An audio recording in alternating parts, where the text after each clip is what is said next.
Hello medicos, welcome to Rubisco medical library. आज के lecture में अपन बात करेंगे morphology of CVC of organs, यानी कि सीवीसी की वजह से ऑर्गन्स की क्या क्या मॉर्फोलॉजी हो सकती है ये अपन समझेंगे। देखिए, लास्ट लेक्चर में अपन ने बात करी थी हाइपरमिया की, और इसके अलावा अपन ने बात करी थी कंजेशन की। अपन ने ये कहा था कि जो हाइपरमिया होता है वो दो तरीके का होता है। एक तो आपके एक्टिव हाइपरमिया होता है, तो एक पैसिव हाइपरमिया होता है। जो एक्टिव हाइपरमिया होता है वो आर्ट्रियोलर डायलेशन की वजह से होता है, वो आर्ट्रियोलर डायलेशन की वजह से होता है। तो वहीं जो पैसिव हाइपरमिया होता है इसे ही कंजेशन कहा जाता है। और पैसिव हाइपरमिया जो होता है वो वीनस ऑब्स्ट्रक्शन की वजह से होता है, और इसे अपन कहते हैं वीनस कंजेशन। और ये जो वीनस कंजेशन होता है वो दो तरीके का होता है। एक तो एक्यूट वीनस कंजेशन होता है, तो एक क्रॉनिक वीनस कंजेशन होता है। ज़्यादा कॉमन कौन सा होता है? क्रॉनिक वीनस कंजेशन जो होता है वो ज़्यादा कॉमन कंडीशन होती है, और इसे ही कहा जाता है सीवीसी, यानी कि क्रॉनिक वीनस कंजेशन। फिर अपन ने कहा था कि ये जो सीवीसी की कंडीशन है वो मेनली अपने को राइट हार्ट फेलियर में भी देखने को मिल सकती है, तो लेफ्ट हार्ट फेलियर में भी देखने को मिल सकती है। ऑल्दो इसके और भी बहुत से रीजंस थे, लोकल रीजंस की वजह से भी हो सकता है, सिस्टमिक रीजंस की वजह से भी हो सकता है, बट अपन यहाँ पे बात करने वाले हैं हार्ट फेलियर्स की मेनली। जहाँ पे अपन ने ये कहा था कि जो राइट हार्ट फेलियर होगा इसकी वजह से अपने को सीवीसी लीवर की कंडीशन देखने को मिल सकती है, सीवीसी स्प्लीन की कंडीशन देखने को मिल सकती है, और सीवीसी किडनी वगैरह भी देखने को मिल सकता है। तो लेफ्ट हार्ट फेलियर की वजह से अपने को सीवीसी लंग की कंडीशन देखने को मिलती है। ठीक है, तो आज के लेक्चर में अपन मेनली इन तीन ऑर्गन्स के सीवीसी देखेंगे, यानी कि इनका क्रॉनिक वीनस कंजेशन अपन पढ़ेंगे। एग्जाम पॉइंट ऑफ व्यू से आज का लेक्चर बहुत ही ज़्यादा इंपॉर्टेंट है। थ्योरी एग्जाम में भी इसके ऊपर क्वेश्चन आता है, लेकिन थ्योरी से भी ज़्यादा आज का lecture practical point of view से बहुत इंपॉर्टेंट है, क्योंकि अपन कहेंगे कि आपको जब हिस्टोपैथोस्लाइड्स को आइडेंटिफाई करना होता है वाइवा के अंदर, तो वहाँ पे आपके आज का लेक्चर काम आएगा। जब आपको स्पेसिमेन उठवाए जाएंगे वाइवा के अंदर, तब भी आपको आज का लेक्चर काम आएगा। और इवन ग्रैंड वाइवा के अंदर भी आपसे आज के लेक्चर से सवाल आएंगे ही आएंगे, आपसे पूछे जाएंगे। तो बहुत इंपॉर्टेंट लेक्चर है, आप एंड तक देखिएगा, आपको एक एक चीज़ बहुत अच्छे से समझ आ जाएगी। चलिए, तो सबसे पहले अपन अब बात करते हैं सीवीसी लंग की। सबसे पहले अपन बात करते हैं सीवीसी लंग की। अभी अपन ने बोला कि भाई सीवीसी लंग होगा कब? जब लेफ्ट हार्ट फेलियर होगा तब।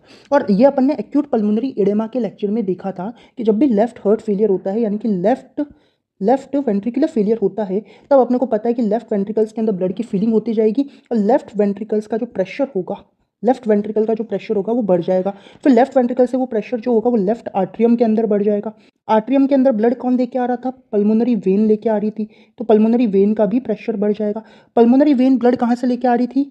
एल्वियुलर कैपिलरीज से लेके आ रही थी, तो एल्वियुलर कैपिलरीज का प्रेशर भी बढ़ जाएगा। और ये कौन सा प्रेशर बढ़ेगा? हाइड्रोस्टैटिक प्रेशर बढ़ेगा। और जब भी हाइड्रोस्टैटिक प्रेशर बढ़ता है तो क्या होता है?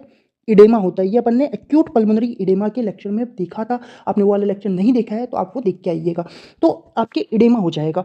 अब देखिए, अगर इडेमा होगा तो खुद सोचो कि ग्रॉस फीचर्स क्या क्या होने चाहिए किसी भी ऑर्गन के। सीधी बात है कि भाई इडेमा हो गया, फ्लूइड की फिलिंग हो गई, तो जो लंग होगा वो यहाँ पे एक तो एनलार्ज्ड हो जाएगा, हैवी होगा, हैवी होगा एंड फर्म होगा, हैवी होगा, एनलार्ज्ड होगा एंड फर्म होगा। लेकिन उससे भी मेन चीज़ है ग्रॉस फीचर्स के अंदर कि जो इसका सेक्शनड सरफेस जब अपन देखेंगे तो वो कैसा दिखेगा?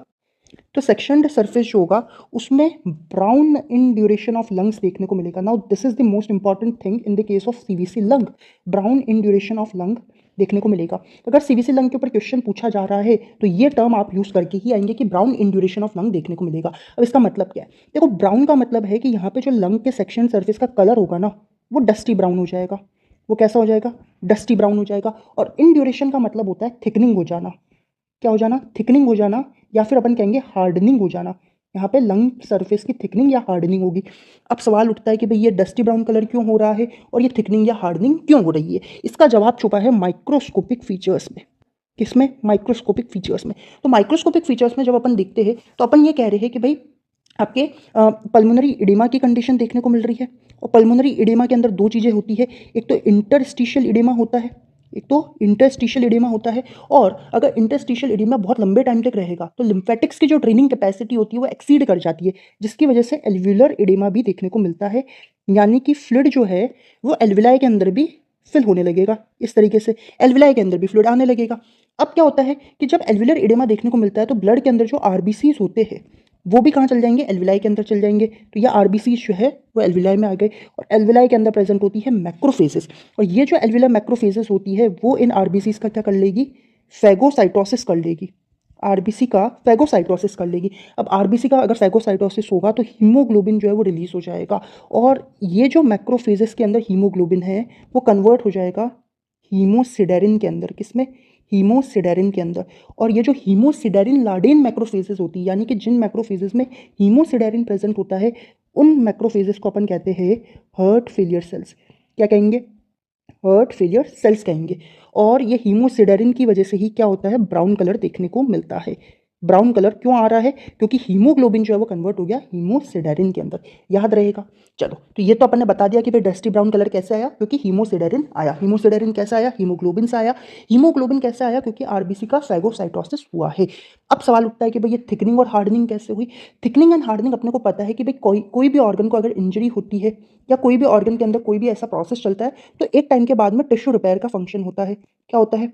टिश्यू रिपेयर का फंक्शन परफॉर्म होता है। तो यहाँ पे भी यही होगा कि टिश्यू रिपेयर होगा। टिश्यू रिपेयर के अंदर अपने को पता है क्या होगा? फाइब्रोसिस होगा। क्या होगा? फाइब्रोसिस होगा। और फाइब्रोसिस की वजह से इंड्यूरेशन देखने को मिलता है। Now this is the only thing which you should remember in the case of CVC lung. Brown colour haemosiderin की वजह से और इंड्यूरेशन फाइब्रोसिस की वजह से देखने को मिलेगा। यहाँ पे भी आप देख सकते हैं वही चीजें लिखी हुई है माइक्रोस्कोपिक फीचर्स में। ठीक है, अब एक पॉइंट यहाँ पे बस याद रखना है कि एल्विलर सेप्टा जो होते हैं ना, वो वाइडन हो जाते हैं। एल्विलर सेप्टा क्या होते हैं कि भाई सपोज ये एक एल्विलाई है, ये एक एल्विलाई है, इन दोनों एल्विलाई को कनेक्ट करने का काम एल्विलर सेप्टा करते हैं। ये भी अपन ने एक्यूट पल्मोनरी इडेमा के लेक्चर में देखा था। तो ये एल्विलर सेप्टा जो है वो सीवीसी लंग की कंडीशन में क्या होंगे? वाइडन हो जाएंगे।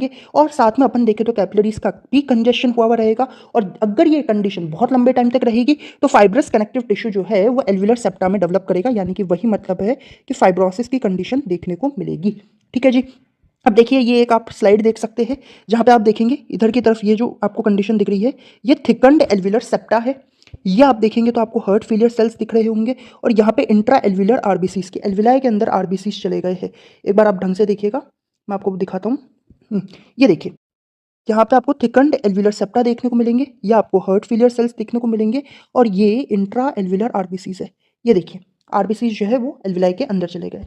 चलिए, ये तो अपन ने बात करी सीवीसी लंग की। नेक्स्ट अपन अब बात करेंगे सीवीसी लीवर की। किसकी? सीवीसी लीवर की। अब सीवीसी लीवर की कंडीशन अपने को कब देखने को मिलेगी? अपन पहले ही बोल चुके हैं कि एक तो अपने को देखने को मिलेगी राइट हार्ट फेलियर में।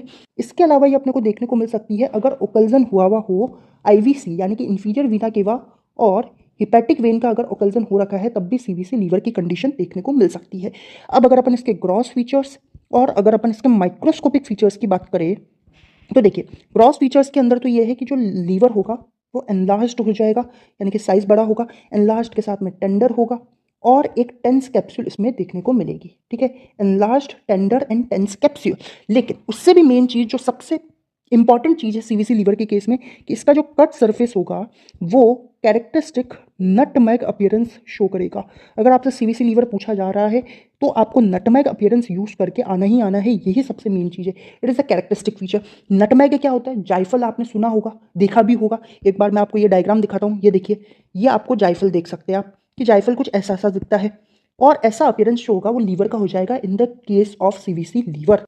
ठीक है, चलिए नेक्स्ट अपन अब बात करते हैं कि माइक्रोस्कोपिक फीचर्स की बात करें ग्रॉस फीचर्स के बाद में। तो माइक्रोस्कोपिक फीचर्स में एक तो अपने को ये देखना पड़ेगा कि जो लीवर होता है ना उसके 3 जोन्स होते हैं। एक तो पेरिफेरल जोन होता है, पेरिफेरल जोन होता है, एक इंटरमीडिएट जोन होता है। या आपने एनाट में पढ़ा होगा कि लीवर के 3 जोन्स होते हैं। पेरिफेरल जोन, एक होता है इंटरमीडिएट जोन, एक होता है सेंट्री लोब्यूलर जोन। जो पेरिफेरल जोन होता है इसको जोन 1 कहते हैं, जो इंटरमीडिएट जोन होता है इसको जोन 2 कहते हैं और सेंट्री लोब्यूलर जोन को जोन 3 कहते हैं। अब ये जो पेरिफेरल जोन होता है ना, इसके अंदर ऑक्सीजन सप्लाई अच्छी खासी हुई हुई रहती है। क्यों ऐसा? क्योंकि यहाँ पे ब्लड सप्लाई अच्छी खासी हुई हुई रहती है। ब्लड सप्लाई अच्छी खासी हुई हुई होती है पेरिफेरल जोन के अंदर। लेकिन सेंट्री लोब्यूलर जोन के अंदर ब्लड सप्लाई जो होती है वो कंपैरेटिवली कम होती है। यानी कि यहाँ पे ऑक्सीजन सप्लाई भी कंपैरेटिवली कम होती है। और अगर लीवर में कोई भी कंडीशन ऐसी होगी कि जिसकी वजह से हाइपोक्सिया देखने को मिल सकता है, तो ये हाइपोक्सिया सबसे पहले सेंट्री लोब्यूलर जोन में देखने को मिलेगा। और सेंट्री लोब्यूलर जोन जो है वो सबसे ज़्यादा अफेक्ट होगा। It will be severely affected. लेकिन वहीं जो पेरिफेरल जोन है जोन 1 वो इतना ज़्यादा अफेक्ट नहीं होगा। तो यही अपन बोल रहे हैं कि सेंट्री लोब्यूलर जोन के अंदर हाइपोक्सिया की कंडीशन आएगी, जिसकी वजह से सेंट्री लोब्यूलर हिपेटोसाइट्स यानी कि इस जोन के अंदर जो हिपेटोसाइट सेल्स होगी, लीवर सेल्स होगी, इनका डी जनरेशन होने लगेगा। क्या होने लगेगा? डी जनरेशन होने लगेगा। अब डी जनरेशन होने लगेगा तो सेंट्री लोब्यूलर हेमरेजिक नेक्रोसिस होगा। क्या होगा? सेंट्री लोब्यूलर हेमरेजिक नेक्रोसिस होगा कि पहले डिजनरेशन हो रहा है फिर नेक्रोसिस होने लगेगा। और अगर यही कंडीशन बहुत लंबे टाइम तक रहे, if it persist for very long period of time, यानी कि क्रॉनिक कंडीशन अगर हुई, तो उस केस में क्या होगा कि भाई पहले नेक्रोसिस हुआ, फिर अपने को पता है वापस से वही टिश्यू रिपेयर का फंक्शन हो जाएगा। तो यहाँ पे अब टिश्यू रिपेयर के अंदर क्या होगा, एक तो फाइब्रोसिस देखने को मिलेगा सेंट्रल लोबुलर जोन के अंदर, और साथ में जो हिपेटोसाइट्स है उसका रीजनरेशन हो जाएगा। कंफ्यूज मत होना कि भाई फाइब्रोसिस कहाँ से आया, ऊपर तो नेक्रोसिस की बात कर रहे हैं, नीचे ये बोल रहे हैं, नहीं ऐसा नहीं है। अगर बहुत लंबे टाइम तक ये कंडीशन रहेगी तो टिश्यू रिपेयर होगा। टिश्यू रिपेयर के मैकेनिज्म के अंदर फाइब्रोसिस होता है और रीजनरेशन होता है, ये अपन पढ़ चुके हैं इन्फ्लेमेशन वाले चैप्टर के अंदर जब अपन ने टिश्यू रिपेयर पढ़ा था। तो वही चीज़ें, फाइब्रोसिस होगा और रीजनरेशन होगा हिपेटोसाइट्स का, और इसकी वजह से कार्डियक सिरोसिस की कंडीशन होगी। क्या होगा, कार्डियक सिरोसिस होगा। तो कुछ भी ऐसा अलग से नहीं बोला है, सिर्फ एक पॉइंट याद रखना है कि भाई सेंट्रल लोबुलर जोन के अंदर क्या हो रहा है, ब्लड सप्लाई कम है, ब्लड सप्लाई कम है तो ऑक्सीजन कम है, ऑक्सीजन कम है तो हाइपोक्सिया हो रहा है, जिसकी वजह से वहां की लीवर सेल्स अफेक्ट होगी तो क्या होगा, डिजनरेशन होगा, डिजनरेशन होकर नेक्रोसिस होगा, लंबे टाइम तक रहेगा तो टिश्यू रिपेयर हो जाएगा। रटने की जरूरत नहीं है, आपको सब कुछ पता है, बस कनेक्ट करने की जरूरत है चीजों को। चलिए यहाँ पे आप देख सकते हैं ये ग्रॉस फीचर है, ये आप देखिए ये नटमैग अपीयरेंस आपको देखने को मिलेगा लीवर का, ये एक ग्रॉस डायग्राम है जो आपको देखने को मिलेगा। इसके अलावा ये आप देख सकते हैं कि ना हिस्टोपैथोलॉजिकल डायग्राम है, जहाँ पे ये देखिए सेंटर के अंदर ये पिंक पिंक जो आपको दिख रहा है वो है सेंट्रल हेमरेजिक नेक्रोसिस, यहाँ पे आपको फैटी चेंज हुआ हुआ दिखेगा, और यहाँ पे आपको पोर्टल ट्रायड दिख ही रहा है। ठीक है जी, ये ओवरऑल अपन ने बात करी सीवीसी लीवर की। नेक्स्ट अपन अब बात करेंगे सीवीसी स्प्लीन की। थर्ड अपन अब बात कर रहे हैं सीवीसी स्प्लीन की। अब वही सवाल कि सीवीसी स्प्लीन कब होगा, तो एक तो अपने को पता है कि भाई राइट हार्ट फेलियर के अंदर सीवीसी स्प्लीन की कंडीशन देखने को मिलती है, और एक ही अपने को देखने को मिल सकता है पोर्टल हाइपरटेंशन के अंदर, और वो पोर्टल हाइपरटेंशन किसकी वजह से होगा, because of the cirrhosis of liver. ठीक है, तो दो कंडीशन में अपने को सीवीसी स्प्लीन मेनली देखने को मिल सकता है। अब अगर अपन इसके ग्रॉस फीचर्स की बात करें तो देखो जो नॉर्मल स्प्लीन होता है ना, नॉर्मल स्प्लीन जो होता है उसका वेट 150 ग्राम होता है, लेकिन जब इसके अंदर क्रॉनिक वीनस कंजेशन देखने को मिलता है तो अर्ली स्टेजेस के अंदर तो स्प्लीन का जो साइज होता है वो थोड़ा बहुत ही बढ़ता है, यानी कि स्लाइटली टू मॉडरेटली एनलार्जमेंट देखने को मिलेगा, मॉडरेटली एनलार्ज्ड होगा, यानी कि वेट जो होगा वो लगभग 250 ग्राम का हो जाएगा अर्ली स्टेजेस में, ये याद रखना है। लेकिन यही कंडीशन अगर बहुत लंबे टाइम तक रही, यानी कि क्रॉनिक केसेस के अंदर स्प्लीन का एनलार्जमेंट बहुत ज़्यादा हो जाएगा, और जो वेट होगा स्प्लीन का वो 500 ग्राम टू 1000 ग्राम होगा। ये नंबर याद रखना है, नॉर्मल 150 ग्राम होता है, अर्ली स्टेजेस में 250 ग्राम, तो क्रॉनिक कंडीशंस में 500 ग्राम टू 1000 ग्राम होगा। ठीक है जी, इसके अलावा आपको क्या क्या पता होना चाहिए, ये पता होना चाहिए कि ऑर्गन जो होगा वो डीपली कंजेस्टेड होगा, यानी कि कंजेशन हुआ हुआ रहेगा, वीनस कंजेशन पड़ रहे तो कंजेशन तो होगा ही होगा, साथ में टेंस होगा और साइनोटिक होगा। साइनोटिक का मतलब वही है ऑक्सीजनेटेड हीमोग्लोबिन जो है वो कम होगा। इसके अलावा जो सेक्शनड सरफेस होगा वो ग्रे टैन होगा। दिस इज इंपॉर्टेंट कि सीवीसी स्प्लीन के अंदर जो सेक्शन सरफेस होता है वो ग्रे टैन होता है। ये देखिएगा डायग्राम आप देखेंगे तो आपको समझ आएगा। यहाँ पे देखिए, ये अगर आप ढंग से देखेंगे तो आपको ग्रेइश कलर का दिखेगा, जो सेक्शन सरफेस है वो आपको ग्रेइश कलर का दिखेगा। तो ये चीज़ अपने को सीवीसी स्प्लीन के अंदर देखने को मिलेगी, याद रहेगा। ग्रॉस फीचर्स आपको पता होने चाहिए। नेक्स्ट अपन अब बात करते हैं माइक्रोस्कोपिक फीचर्स की। किसकी बात करेंगे, माइक्रोस्कोपिक फीचर्स की। अब माइक्रोस्कोपिक फीचर्स में ये क्या कह रहे हैं कि जो रेड पल्प होगा इसका एनलार्जमेंट हुआ हुआ रहेगा। क्या हुआ हुआ रहेगा, एनलार्जमेंट हुआ हुआ रहेगा स्प्लीन के रेड पल्प का। क्यों ऐसा, ऐसा इसलिए क्योंकि रेड पल्प के अंदर रेटिकुलो एंडोथीलियल सेल्स प्रेजेंट होती है, और ये जो रेटिकुलो एंडोथीलियल सेल्स जो स्प्लीन में प्रेजेंट होती है इन्हें कहा जाता है स्प्लेनिक मैक्रोफेजेस। क्या कहा जाता है, स्प्लीनिक मैक्रोफेजेस। और इन स्प्लीनिक मैक्रोफेजेस का या इन रेटिकुलो एंडोथीलियल सेल्स का हाइपरप्लेजिया हुआ हुआ रहता है। हाइपरप्लेजिया का मतलब क्या है कि जो नंबर ऑफ सेल्स होते हैं वो इंक्रीज हुए हुए रहते हैं, और अगर सेल्स के नंबर अगर इंक्रीज होते रहेंगे तो उसकी वजह से रेड पल्प जिसके अंदर ये सेल्स प्रेजेंट थे उसका भी एनलार्जमेंट होगा, ये याद रहेगा। इसके अलावा अपन देखें कि माइक्रोस्कोपिक फीचर्स में कैपिलराइजेशन हुआ हुआ रहता है। कैपिलराइजेशन हुआ हुआ रहता है साइनोसॉइड्स का कैपिलराइजेशन होगा। इसके अलावा आपके जो कैप्सूल्स होते हैं और जो ट्रेबिक्यूलीज होती है उसकी फाइब्रस थिकनिंग अपने को देखने को मिलेगी, फाइब्रस थिकनिंग देखने को मिलेगी। ठीक है, और सबसे मेन पॉइंट जो आपको याद रखना ही रखना है सीवीसी स्प्लीन के केस में, कि आपको गामना गैंडी बॉडीज देखने को मिलेगी। क्या देखने को मिलेगी, गामना गैंडी बॉडीज देखने को मिलेगी। अब सवाल उठता है कि भाई गामना गैंडी बॉडीज क्या होते हैं, तो गामना गैंडी बॉडीज जो होते हैं वो एक्चुअल में हीमोसिडेरिन प्लस कैल्शियम सॉल्ट्स का डिपोजिशन होते हैं, यानी कि ये दोनों आपस में मिलके एक डिपोजिशन बना रहे हैं, और ये डिपोजिशन अपने को कहाँ देखने को मिलेगा, जो फाइब्रस टिश्यू होते हैं स्प्लीन के इस फाइब्रस टिश्यू के ऊपर क्या हो रखे होंगे, हेमरेजेस हो रखे होंगे। क्या हो रखा होगा, हेमरेजेस हो रखा होगा, और उन हेमरेजेस के ऊपर आके हीमोसिडेरिन और कैल्शियम सॉल्ट्स डिपॉजिट हो जाते हैं जो कि गामना गैंडी बॉडीज का फॉर्मेशन करते हैं। पता होना चाहिए गामना गैंडी बॉडीज सीवीसी स्प्लीन में देखने को मिलेंगे, और क्या होते हैं तो हीमोसिडेरिन और कैल्शियम सॉल्ट्स का डिपॉजिशन होते हैं। ठीक है, अब देखो ये गामना गैंडी बॉडीज का एक और नाम है, इन्हें सिडेरो फाइब्रोटिक नोड्यूल्स भी कहा जाता है।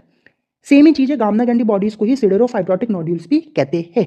ठीक है जी, अब देखो एक पॉइंट ये कह रहे हैं कि भाई आपके अगर हिपैटिक सिरोसिस की कंडीशन है तो उसमें आपको कंजेस्टिव स्प्लेनोमेगाली देखने को मिलेगा, and it is the most common cause for the hypersplenism. Hypersplenism का सबसे कॉमन कॉज क्या है, कंजेस्टिव स्प्लेनोमेगाली है, जो कि आपको हिपैटिक सिरोसिस में देखने को मिलता है। ठीक है, मोटा मोटा पॉइंट्स आपको क्या क्या याद रखने हैं वो मैं आपको बता चुका हूँ। वैसे ही कि एक तो गामना गैंडी बॉडीज आपको पता होना चाहिए, जो सेक्शन सर्फेस है वो ग्रे टैन होता है वो पता होना चाहिए, रेड पल्प के अंदर जो रेटिकुलो एंडोथेलियल सेल्स का हाइपरप्लेजिया हो रहा है वो पता होना चाहिए, और वेट का जो पॉइंट है वो आपको पता होना चाहिए। चलिए नेक्स्ट अपन अब देखिए, ये हिस्टोपैथो की स्लाइड है। अगर आपको प्रैक्टिकल के अंदर ना सीवीसी स्प्लीन की स्लाइड आती है तो आप एग्जैक्ट ये डायग्राम बना के आएंगे। ये देखिए एचएनई सेक्शन के अंदर, एचएनई स्टेन के अंदर ये माइक्रोस्कोप को 100x पे जूम कर रखा है। जनरली जब आप प्रैक्टिकल्स के अंदर देखेंगे तो आप 10x या 40x पे स्लाइड्स देखेंगे, ये 100x पे, आप 10x या 40x पे देखेंगे तो ये ऐसी नहीं दिखेगी, थोड़ी अलग दिखेगी 10x और 40x पे, लेकिन डायग्राम आपको यही बनाना है, एग्जैक्ट यही डायग्राम आपको बनाना है। देखिए ये आप यहाँ पे देख सकते हैं, ये आपको गामना गैंडी बॉडीज देखने को मिलेंगे। यहाँ पे आप देखेंगे तो गामना गैंडी बॉडीज के अलावा यहाँ पे आपको कैप्सूल्स की थिकनिंग हुई भी दिखेगी, और ये आपके साइनोसाइड्स का कंजेशन हुआ है। ठीक है जी, तो ये डायग्राम आपको पता होना चाहिए। यहाँ पे अपन ने बात कर ली, अब सीवीसी की पूरी बात अपन ने कर ली है। नेक्स्ट अपन अब बात करेंगे हेमरेजेस की। क्या बात करेंगे, हेमरेजेस की। देखिए जब अपन ने ये बात करी थी कि भाई हीमोडायनामिक डिसऑर्डर्स जो होते हैं वो किसकी वजह से हो सकते हैं, वो एक तो अपन कह रहे हैं कि भाई सर्कुलेटरी डिस्टर्बेंसेस हो सकते हैं, ऑब्स्ट्रक्टिव सर्कुलेटरी डिसऑर्डर्स हो सकते हैं। ठीक है, तो एक अपन ने कहा था कि जो सर्कुलेटरी ब्लड वॉल्यूम होता है उसके अंदर डिस्टर्बेंसेस हो सकते हैं। अब सर्कुलेटरी ब्लड वॉल्यूम की वजह से अपन ने कहा था कि एक तो हाइपरमिया एंड कंजेशन की कंडीशन आ सकती है, एक अपने हेमरेजेस आ सकते हैं, और एक अपने पास शॉक आ सकता है। ठीक है जी, और अगर ऑब्स्ट्रक्टिव सर्कुलेटरी डिस्टर्बेंसेस है तो उसकी वजह से थ्रोम्बोसिस हो सकता है, इसके अलावा एम्बोलिज्म हो सकता है, तो इन्फार्क्शन हो सकता है। अपन हाइपरमिया एंड कंजेशन पढ़ चुके हैं, अभी अपन हेमरेज देखेंगे और अगले लेक्चर में अपन शॉक देखेंगे। अब देखिए हेमरेज के बारे में एज सच कोई क्वेश्चन एग्जाम में आपसे पूछेगा नहीं, वाइवा में भी आपसे कोई नहीं पूछेगा, बस कुछ टर्मिनोलॉजीज है जो मैं आपको बताना चाहता हूँ, क्योंकि जब अपन सिस्टमिक पैथो पढ़ेंगे तो वहाँ पे ऐसी टर्मिनोलॉजीज कई बार आएगी और आप कंफ्यूज ना हुए इसलिए मैं आपको यहाँ पे बता रहा हूँ। ठीक है, देखिए हेमरेजेस होते क्या, सीधी सीधी बात अगर अपन देखें तो एक ब्लड वेसल है, और इस ब्लड वेसल के अंदर ब्लड है, अगर इससे ब्लड बाहर निकलने लगा that is called as the haemorrhages, यानी कि escape of blood from a blood vessel that is called as haemorrhage. अब ये जो ब्लीडिंग होती है ये इंटरनल भी हो सकती है, तो ये एक्सटर्नल ब्लीडिंग भी हो सकती है। ठीक है, एक्यूट भी हो सकती है, तो क्रॉनिक भी हो सकती है। एक्यूट का मतलब भी सडन हो रही है, और क्रॉनिक मतलब कि बहुत लंबे टाइम तक हो रही है, धीरे धीरे हो रही है, लेकिन इतनी कोई बड़ी बात नहीं है। अपने लिए मेन चीज़ है कुछ टर्मिनोलॉजीज जो आपको पता होनी चाहिए, क्योंकि सिस्टमिक पैथो में अलग अलग कंडीशंस की पैथोलॉजी दिखेंगे तो वहाँ पे ऐसी टर्मिनोलॉजीज कई बार आएगी, है सब कुछ हेमरेजेस ही, बस अलग अलग टर्मिनोलॉजीज यूज में ली जा रही है। एक टर्म है हीमेटोमा। हीमेटोमा, हीमेटोमा क्या होता है एक्चुअल में कि भाई ब्लड का एक्स्ट्रावेजेशन हो रहा है टिश्यू के अंदर, और साथ में अपन देखें तो इस टिश्यू के अंदर स्वेलिंग देखने को मिल रही है, यानी कि टिश्यू के अंदर ब्लड चला गया और साथ में उस टिश्यू की स्वेलिंग हो गई, that is called as haematoma, याद रखना। नंबर 2 अपन बात कर रहे हैं एकाइमोसिस। एकाइमोसिस, एकाइमोसिस में क्या हो रहा है कि भाई सपोज ये अपनी स्किन और जो म्यूकस मेम्ब्रेन होती है, स्किन और म्यूकस मेम्ब्रेन के अंदर ब्लड का आ जाना, ब्लड का एक्स्ट्रावेजेशन हो जाना, large extravasation of blood into the skin and mucous membrane, that is called as ecchymosis. तीसरा अपन बात करेंगे पर्प्यूरास की। Third we will be talking about purpuras. Purpuras क्या होता है कि स्किन और म्यूकस मेम्ब्रेन जो होती है वहाँ पे अगर स्मॉल हेमरेजेस देखने को मिल रहे हैं, small areas of haemorrhages on skin and mucous membrane, those are called as purpuras. Next फिर अपन बात करें पैटिके। पैटिके, पैटिके एकदम अपन देखें तो पिन हेड साइज के हेमरेजेस होते हैं, एकदम छोटे से हेमरेजेस होंगे, पिन हेड साइज के हेमरेजेस जो होते हैं उन्हें पैटिके कहा जाता है। पांचवा आता है डायपिडेसिस, ये अपन ऑलरेडी पढ़ चुके हैं कि आरबीसीज का जो एस्केप होता है, escape of RBC into the loose tissue, कि लूज टिश्यू के अंदर आरबीसीज का जो एस्केप हो जाता है उसे अपन डायपिडेसिस कहते हैं। ये 5 टर्म आपको पता होनी चाहिए कि भाई हिमेटोमा क्या है, तो ब्लड का एक्स्ट्रावेजेशन हो रहा है टिश्यू के अंदर, साथ में अपन देखें तो स्वेलिंग होगी। एकाइमोसिस क्या है, तो भाई एक्स्ट्रावेजेशन होगा ब्लड का स्किन और अपन देखें म्यूकस मेम्ब्रेन के अंदर। पर्प्यूरास क्या है, तो स्मॉल एरियाज होते हैं हेमरेजेस के into the skin and the mucous membrane. और पेटिके क्या है, माइन्यूट पिन हेड साइज के हेमरेजेस होते हैं, और डायपिडेसिस के अंदर आरबीसी का एस्केप हो रहा है into the loose tissue. Okay guys, so that was all about today's lecture. If you found this lecture useful and helpful, then do like, share and subscribe the channel. Thank you for watching. Notes थोड़े time में Telegram channel पे upload कर दिए जाएंगे, आप Telegram channel भी join कर लीजिएगा. Thank you guys.